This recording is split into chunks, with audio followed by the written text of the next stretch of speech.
Now, we've been getting reaction from all the major parties represented in the House of Commons, but of course Ukip are not represented there, and we know an awful lot about their immigration and their European policies, but what about their economic policies? Well, our political editor, Adam Bolton, is with their leader, Nigel Farage. Adam. Yes, indeed, good point. They can't speak in Parliament, but they can speak now. So, Nigel Farage, just supposing you had been part of a government, what would you have done differently today in the budget? Today was the day for a shock and awe budget. Something to really try and kickstart growth in the economy.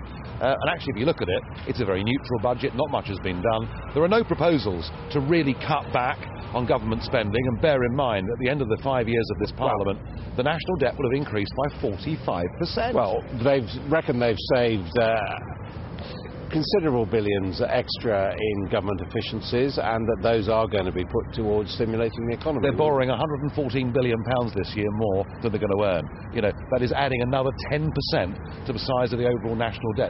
Public spending is out of control. So what do you cut in public spending? Well, we spend £60 billion a year on quangos, much of it to pay an awful lot of money to people who, as far as I can see, don't do much good for the British economy. Well, they're mainly regulators, aren't they? Yeah, and we've got too much of it. And of course, the reason we've got all these regulators is we've got 120,000 pages of close-type legislation from Brussels. All right, so that's 60 billion, presumably unemploying all those people who work on those bodies as well. You still got more than the same again to go to get the borrowing down. What else?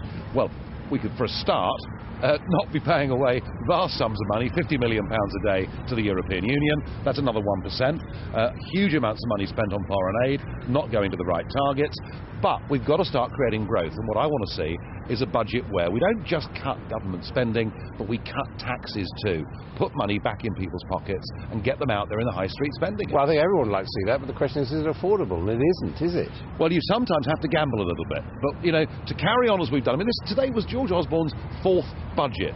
And if you take the key markers of growth, size of a national debt and annual deficit, by any measure, this government is achieving nothing on those key indicators.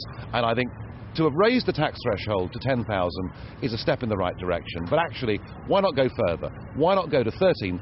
Why not say no tax on the minimum wage, give people real incentives to get off benefit and get back to work? One thing you would have agreed with, presumably, is it wasn't announced this year, but it's coming into effect this year, reducing the top rate of tax. Yes, I do agree with that, very much so. And, you know, over the last few weeks I've spoken in Zurich, in Monaco, and met lots and lots of British businessmen who are still employing large numbers of people in this country.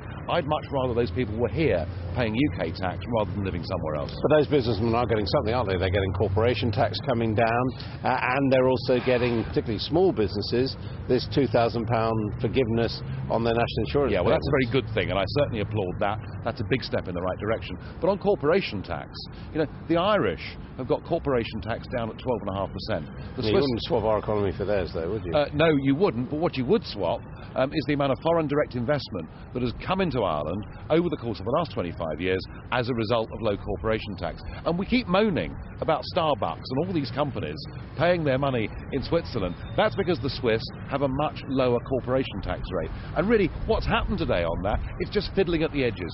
We needed to have a budget that was far more radical than we saw today. But if you are a UKIP supporter, but frankly, when it comes to the next election, you may not have the choice of going for a UKIP candidate. Sounds like you'd still go for a Conservative over the Labour Party. Look, there's going to be a UKIP candidate in every constituency come the next general election, and by then, you know, we will have set out much more clearly the levels of government spending that genuinely need to be cut back, and we're the one party that will be honest with the country and point out we're in a mess. We're spending far more than we're earning every single year. We've got to get a grip. That's exactly what George Osborne's just said, isn't it? Yes, I know, and it's completely false, isn't it? Because on the one hand, he says, we're being prudent, we're making savings, and on the other, by the end of his chancellorship, the national debt will have increased by 45%. It's mind-blowing. Nigel Farage, thank you very much indeed. Back to you. Adam, thank you very much indeed.